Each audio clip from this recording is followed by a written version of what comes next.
روحي وصار الدمع يجري يا إلهي. السلام علیکم ورحمۃ اللہ وبرکاتہ.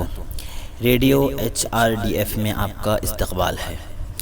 جب اللہ کے نبی صلی اللہ علیہ وسلم نے صلح حدیبیہ کی تمام شرطیں مان لی تو کچھ صحابہ کرام اس پر راضی نہیں تھے. اس وقت اللہ کے رسول صلی اللہ علیہ وسلم سے حضرت عمر رضی اللہ عنہ کہنے لگے کہ آپ اللہ کے رسول نہیں ہیں. یہ ایک عجیب اتفاق تھا کہ معاہدہ لکھا جا چکا تھا لیکن اس پر فریقین کے دستخط نہیں ہوئے تھے کہ اچانک سے حضرت ابو جندل رضی اللہ عنہ اپنی بیڑیاں گھسیٹتے ہوئے گرتے پڑتے ہوئے حدیبیہ میں مسلمانوں کے درمیان آ پہنچے. اس وقت اللہ کے نبی صلی اللہ علیہ وسلم نے اپنے فریق سے بات چیت کر کے حضرت ابو جندل کو واپس بھیج دیا.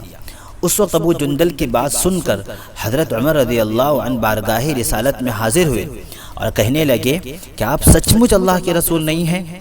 ارشاد فرمایا کیوں نہیں؟ انہوں نے کہا کہ کیا ہم حق پر اور ہمارے دشمن باطل پر نہیں ہیں؟ بس یہ ایک فطری رد عمل تھا مگر اللہ کے رسول صلی اللہ علیہ وسلم اس معاہدے پر ثابت قدم رہے.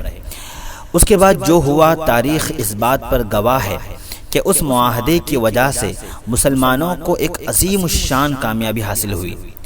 اس صلح کے دوران اسلام میں داخل ہونے والوں کی تعداد اس سے کہیں زیادہ تھی جو 18 سالوں میں مسلمان ہوئے تھے.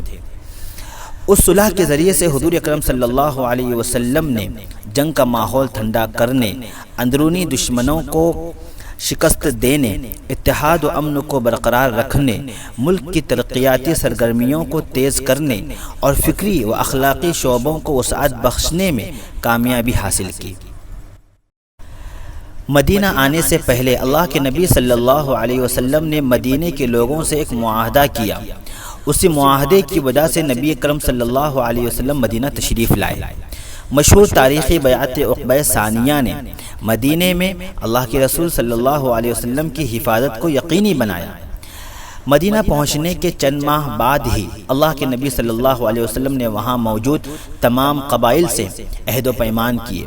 مختلف اتحاد اور معاہدوں کے ذریعے سے اللہ کے نبی صلی اللہ علیہ وسلم ایک اثر نو سیاسی انقلاب پیدا کرنے اور سلطنت اسلامیہ کی بنیاد رکھنے میں کامیاب ہوئے اور ان میں یہ تمام معاہدے بہت مددگار ثابت ہوئے.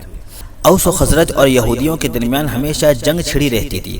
اللہ کے نبی صلی اللہ علیہ وسلم نے ان کے درمیان صلح کروا کر ملک کی ترقی و نشو و نما میں لگ گئے. دنیا کی تاریخ میں اللہ کے رسول صلی اللہ علیہ وسلم نے سب سے پہلے ایک ایسی سلطنت کی بنیاد ڈالی جس کے پاس کوئی دستور یا لائحہ عمل موجود تھا. رسول اللہ صلی اللہ علیہ وسلم کی تدابیر اور حکمت عملی سے مدینے کے تمام قبائل اس آئین کے تابعدار بن گئے. صلح حدیبیہ کے بعد والے سال کا نام تاریخ میں مشن کا سال کے نام سے بھی جانا جاتا ہے. نبی کریم صلی اللہ علیہ وسلم کا اپنے پڑوسی ممالک سے صلح کا معاہدہ کرنے کی وجہ سے ہر طرف امن و امان چھایا گیا تھا اور ان معاہدوں کی وجہ سے اسلامی سلطنت اور تعلقات کو کافی زیادہ پھیلانے کا موقع ملا. مختلف قبیلوں اور قوموں سے اللہ کے رسول صلی اللہ علیہ وسلم نے جو بھی معاہدے اور صلح کیے ہیں وہ سبھی سیاسی و مذہبی اقدار و قیمتوں کو اجاگر کرتے ہیں. ایک سماج کی حیثیت سے پورے عالم کے انسانوں کی قیادت کے پیش نظر اللہ کے رسول صلی اللہ علیہ وسلم نے یہ ثابت کر دیا کہ آپ صلی اللہ علیہ وسلم کے پاس ایک ایسا نایاب نظریہ موجود تھا جو دنیا کے تمام لوگوں کی بطور ایک امت رہنمائی و رہبری کر سکتا ہے.